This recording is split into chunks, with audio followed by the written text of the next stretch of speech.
What up, my friends? Welcome back to my channel. In today's video, we have a book wrap up for you. I'm going to be sharing all of the books that I read in the month of September with my honest feedback on all of them, but it will be spoiler free. I never do any spoilers when I do these wrap ups. I read 11 books in the month of September, which for me is on the lighter side, but I did have quite a bit going on. I'm hoping to get more reading done this month because my TBR list seems to continue growing while I haven't been actually attacking any of the ones that I wanted to read. All right, I started off the month with one of my favorite authors. This is Business Casual by B.K. Borison. If you have not read the Lovelight Farm series, it's absolutely adorable. If you want a Christmas read, the first one in this series is set on a Christmas tree farm and it's just absolutely darling. This one is a spicy romance. I gave it a 4-star rating and I gave it a 2 out of 5 on the spice factor. So this one follows Charlie and Nova. Charlie has always had a pull towards Nova, but she's made it clear that she's not interested in a relationship.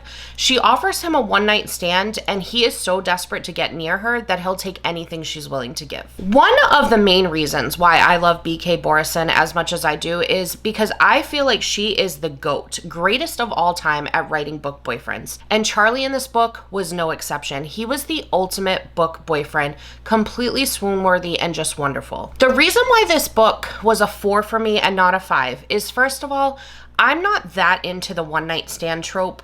I'm more of the type, like, I like a friends to lovers or an enemies to lovers where there's like a tension that builds up. And I feel like the one-night stand, it gets the chemistry out of the way in the beginning, and then there's not that build that I personally enjoy.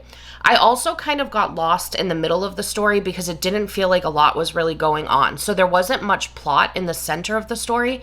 And so I almost gave up, which is not like me at all. But I'm glad I stuck it out because towards the end, a lot more emotions come into it and it starts to get a lot more developed. I just ended up loving this entire series. This is the final book in the Lovelight Farm series. My favorite book from this series was called Mixed Signals.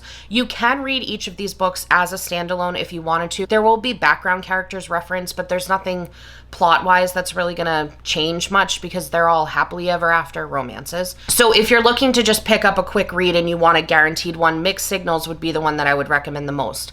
Then I would say Lovelight Farms is my second favorite in the series, then this one, Business Casuals, and then In the Weeds would be my final one. The next book that I read is Heir of Fire by Sarah J. Maas. This is book number 3 in the Throne of Glass series. I know that there are so many huge Sarah J. Maas fans out there, and I believe I said this in my last book wrap up. I am so happy for those that connect with her writing and that love her writing and find a beautiful escape in her writing. I apparently am just not one of those people. This book to me, I gave it a 4 out of 5 for stars, 0 out of 5 for spice, so it is clean. It just felt very jarring to me. It felt like books 1 and 2 had something completely different going on, and then you get plopped into book 3 and there's like all of these new characters and new plots that are happening, and it just felt like there was almost a timeline jump between books that was really confusing. I ended up going back and rereading the first 3 chapters of it because I was just thoroughly confused as to what I had possibly missed. And then I went back to the last book and read the last couple chapters again because I was like, maybe I wasn't paying attention.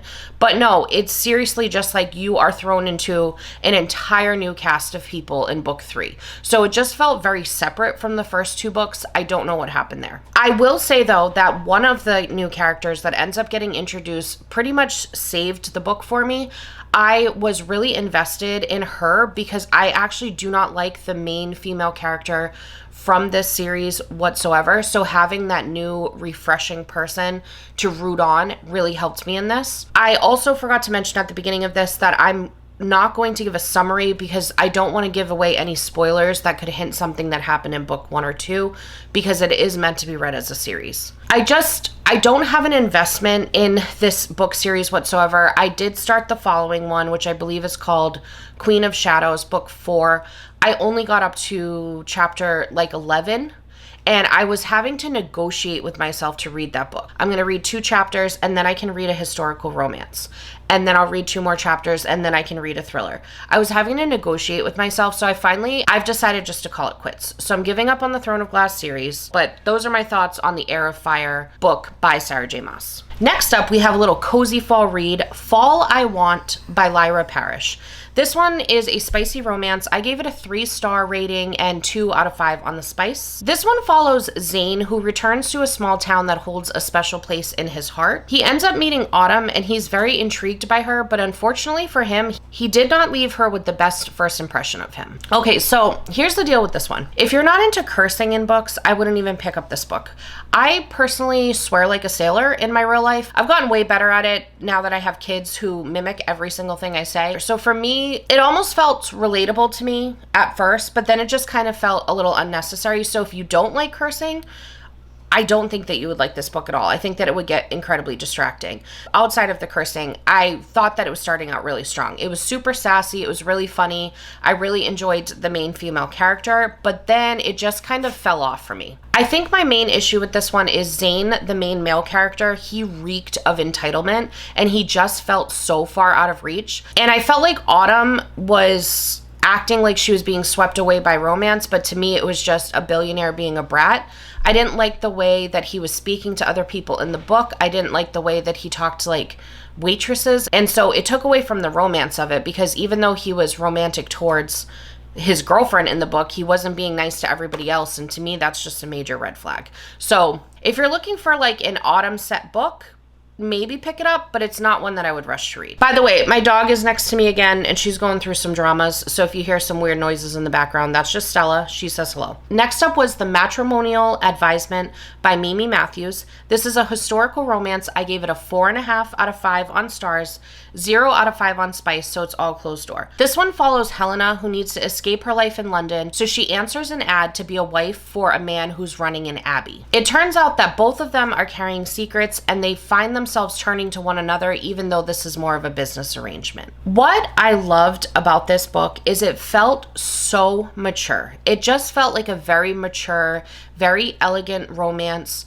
There wasn't as much tension as I generally like in a book, but there was a very slow built connection between the two characters. And I just felt like the way that the author did it was incredibly refreshing. I had read another book by Mimi Matthews before. It was a holiday novella, and it was called Holiday by Gaslight. If you want a quick holiday book to put you in the Christmas spirit within the next few months, that one was absolutely adorable. She has such a beautiful way of writing. There were also a lot of historical elements that were in this book that you can tell the author did an extensive amount of research on.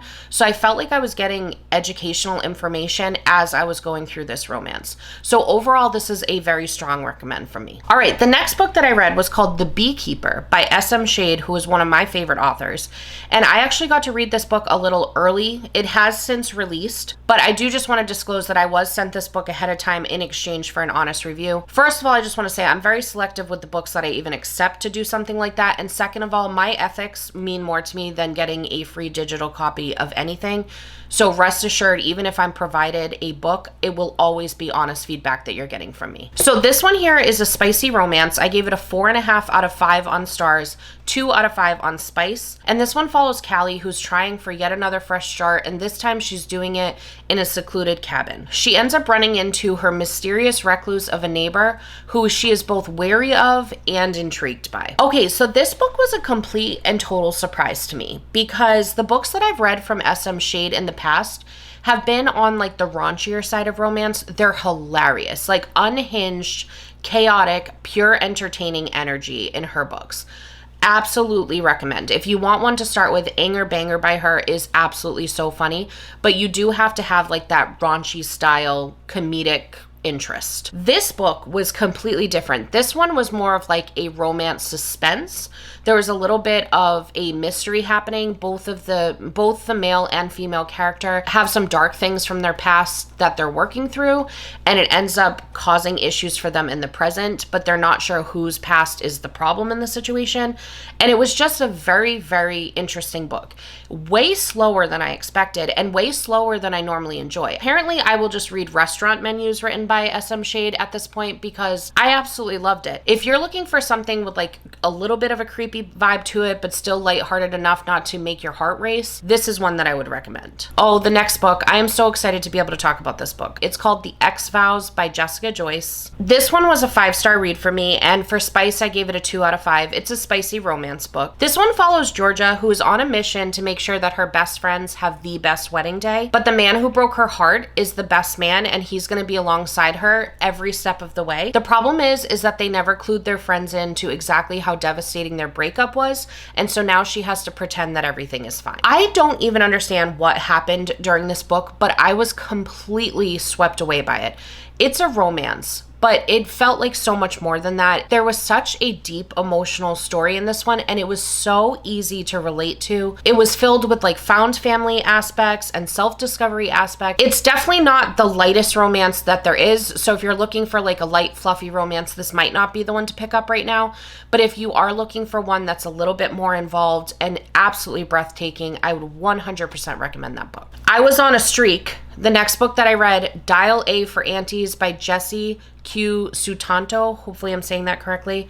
It's a cozy mystery, no spice in this one, also a 5-star for me. So this one follows Meddy, who has a blind date go horrifically wrong, and she turns to her mom and meddling aunties to try and come up with a solution. Her mom, and her aunties all run a family business in the wedding industry, and on top of trying to solve Meddy's problem, they're also trying to execute the perfect wedding for a very important client. It's all a complete hot mess. And then it gets even more complicated when somebody from Meddy's past that her family doesn't know about is there at the event. This book was so good. It was just entertainment from start to finish. There is something so funny about meddling family members. It's one of the like micro tropes that I should be looking for more of, because I cannot get enough. I love those meddling background characters. They just make you giggle. They just make you laugh. They feel like a cozy hug. This book has a lot going for it.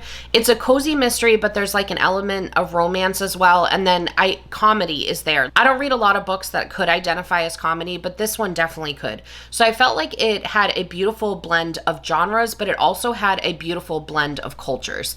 There's a lot going on culturally in this book. Meddy goes on a really relatable journey where she's trying to honor tradition, honor her culture, but also enjoy her everyday, very modern life. I feel like this book is a perfect palate cleanser. So if you've been reading some heavier things and you're looking for a lighter read, I would 100% recommend this one. It was one of the most enjoyable books I've read this year. Speaking of enjoyable, one of my favorite authors, Megan Quinn, released a new book, Bridesmaid Undercover. This one I gave a 4.5 out of 5 on stars and 1 out of 5 on spice. Which is kind of funny because I felt like Megan Quinn had started increasing spice, but then this one ended up being not as spicy as some others that I've read by her. So this one follows Everly, who is an event planner, and the company that she's worked for has recently come up with a new program called Bridesmaid for Heir, and she's excited to work with Hardy Hopper, who's a best man at an upcoming wedding. She has had a teeny tiny crush on him for quite some time and starts to get a little bit of hope because she thinks he's about to ask her out, but instead he asks her for help with winning his ex back. The witty banter in this one was top notch.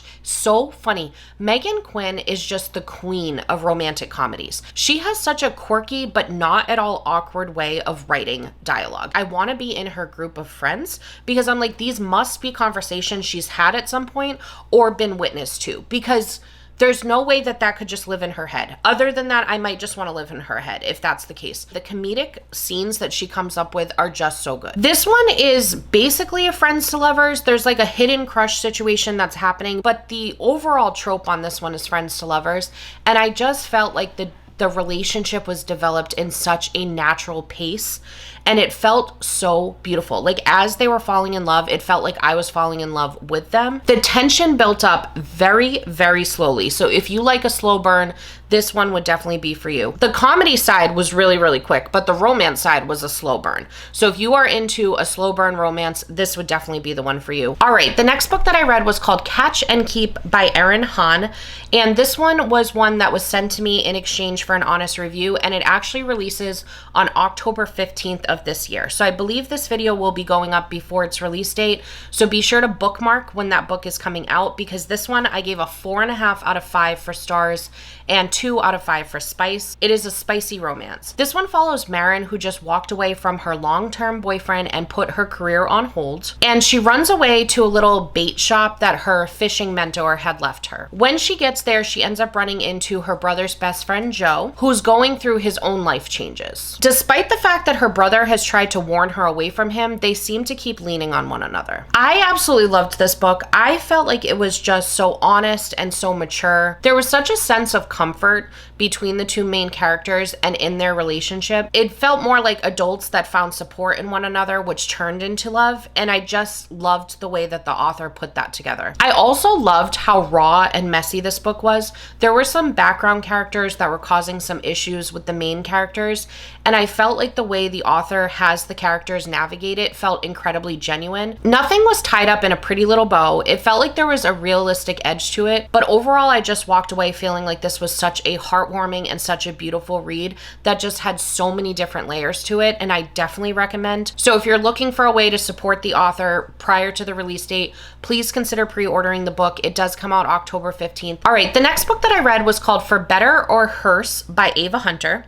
And this one is a spicy romance. I gave it a 4 out of 5 on stars and 2 out of 5 on spice. This one follows Ash, who has a very unique job as a death doula, and her current client needs her support on a family vacation in the Hawaiian Islands. When she gets there, she runs into a man who's been holding a grudge against her for years, and it turns out he is her client's grandson. We're gonna first dive into exactly everything I loved about this book, and then I have something very important to say about this book, so I hope you guys will stick through for that. This book was one of those books that never quit. I feel like a lot of times with romances, it starts off really strong, then it dips down in the middle, then it recovers a little bit, and then the end kind of coasts off. I felt like the plot just stayed steady the entire book. I absolutely loved the characters. I felt like Ash specifically had almost like a contradictory nature towards her. Externally, she's very goth and edgy, and she works with death, so she has kind of a cynical nature about her, but at her core she's just full of love and life, and she impacts everyone around her with the joy that she brings them. I also absolutely loved the relationship build between her and Nathaniel in this book. It was just beautiful, and I loved the banter that the two of them have between one another. It's very sarcastic, very dry, but it was really, really funny, and there's a lot of heavy topics in this book, so I felt like the comedic relief that that situation brought was incredibly well done. This book was sent to me in exchange for an honest review. I take that role very seriously. I only select books from authors that I trust or books that intrigue me for one reason or another. And in that role, I feel there's a responsibility for me to balance providing honest feedback to those who are taking the time out of their day to listen to my feedback, but I would also never want to negatively impact an author's special day on a release. I would never want to do that. However, with this one, I have to take a moment and express my deep concern with the lack of research that went into this book. I understand that the Hawaiian Islands present a beautiful backdrop for any romance. However, if there happens to be somebody watching this that does beta reads or is a romance author themselves or work in the publishing industry, if you are going to utilize an area that you are not familiar with, please insist that somebody read the book that is connected to that area. Because in this book, there was unfortunately a grave disrespect that was done to the Hawaiian culture. And like I said, I never want to negatively impact an author, especially one that I have read and loved a bunch of times. I've read a bunch of books by Ava Hunter. I'm sure that what she did was well-intentioned and just out of complete ignorance. I also believe that authors have a responsibility, if they're going to utilize an area that they're not familiar with, to find resources that can help them navigate and make sure that there's not disrespect done to the culture. In this book, there is a situation where volcanic rocks are removed from the island and presented to somebody for them to take home. I know that when you're walking on the East Coast, people pick up pebbles and sea glass and things like that. I completely understand the ignorance. However, when it comes to volcanic rocks in Hawaii, please take up the time to look what that means culturally to them. If you read this book and you happen to be going on a Hawaiian vacation, please do not take encouragement from it to remove volcanic rocks from that area. First of all, it's disrespectful. Second of all, it's actually illegal in most of the areas. And third of all, there's actually a very strong belief that it could cause you to have bad luck. There have been so many documented cases where people would actually mail the volcano rocks back to the islands because they went home and things were happening to them. I shared this feedback with the utmost respect for the author, but I also could not just read that and then not do anything about it. So before sharing my public review, I did privately reach out to the publisher / the PR team that I was in contact with. I'm there just for the review step at that point. They've already had the edits, they've already had the proofreads, they've already had beta readers. So it's too far along in the process to just have one concern, I'm sure, stop or amend an entire book. And this is a big piece of the plot. So I completely get it. I did try my best to reach out privately. I completely understand why action was not taken by the feedback, but I also want to make sure I'm discussing it because if this happens to land with one romance author who was planning to use Hawaii as a backdrop, maybe they'll do a little bit more research. Or just any area in general. If you're going to write about an area that you are not culturally aware of, please take the time to get a resource, get a beta reader or a sensitivity reader or whatever you may need to make sure that you're not encouraging any behavior that could be disrespectful to the area you're writing about. I know that wasn't the most lighthearted moment on my channel, but I did just need to say it because I wouldn't have felt right if I didn't. All right, so wrapping this all up, we have the book Fangs and Frenemies by Sierra Cross. This one is like a cozy mystery, paranormal romance almost. This one I gave a 3.5 out of 5 for stars, 0 out of 5 for spice. So it is squeaky clean. This one is Hazel, who is finally getting to a point in her life where she not only has a really great boyfriend, but her grandmother is also about to leave the family business to her. But suddenly everything is a mess again because her very perfect boyfriend is all of a sudden a person of interest in a missing persons case, and it happens to be a girl who bullied her in high school, and she ends up letting her grandmother down, which means her grandmother no longer trusts her. So this book is a really cute, quirky, fun fall read. If you're looking for like cozy witchy vibes, there's a little vampire action happening, little paranormal characters, but overall it's almost got kind of like a Gilmore Girls vibe to it. It's set in like a little small town. There's a coffee shop, there's a bakery. It's just pretty cute. It is pretty awkward at points, borderline cringy, but I feel like the cozy vibes throughout the book make it a little bit more forgivable that it's going to be awkward. It's kind of like on that Hallmark side where it's like not so cringy that you don't want to watch it, but enough that you kind of get secondhand embarrassment, if that makes sense.